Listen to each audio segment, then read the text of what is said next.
এই দেখুন একজন পাগলির কুলে একটা সুন্দর ফুটফুটি কত সুন্দর মায়া লাগা একটা বাচ্চা বাচ্চা না যে আসমানের পরি এত সুন্দর একটা বাচ্চাটা দেখেই মানুষের চোখ দিয়ে পানি পড়ে পড়ে।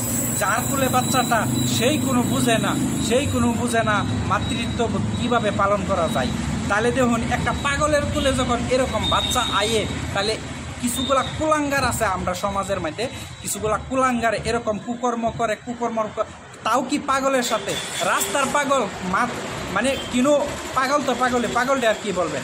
এই পাগলের সাথে কিনো মানুষ আছে মাথা মস্তক তাহা বিবেক তাহা জ্ঞান তাহা মানুষে এই পাগলের সাথে কুকর্ম করিয়া এরকম দুর্ঘটনা ঘটানোর পরে যখন বাচ্চাগুলা জন্ম হয় এই পৃথিবীর মধ্যে, তাহলে এইগুলা বাচ্চাদের যতন কে নেই, এইগুলা বাচ্চাদের কেয়ার কে নেই, এইগুলা কুলাঙ্গার সমাজকে ধ্বংস করা লাগে, বদনাম করা লাগে। পৃথিবীটার মধ্যে কত ধরনের পাগল আইছে দেখুন, পাগলের উপরে এত বড় একটা বোঝা দিছে, আর বোঝাটার মাঝে দেখুন সুন্দর একটা ফুটফুটি বাচ্চা, তার কোনো দোষ আছে পৃথিবীর মধ্যে? কোনো দোষ নাই। তাহলে এরকম বাচ্চা যে আপনারা যেখানে যায় এরকম পাগল ছাগল যাই আছে, আপনারা এরকম বাচ্চাদেরকে সবাই যার চোখে পড়ে সহায় করবেন, সহযোগিতা করবেন।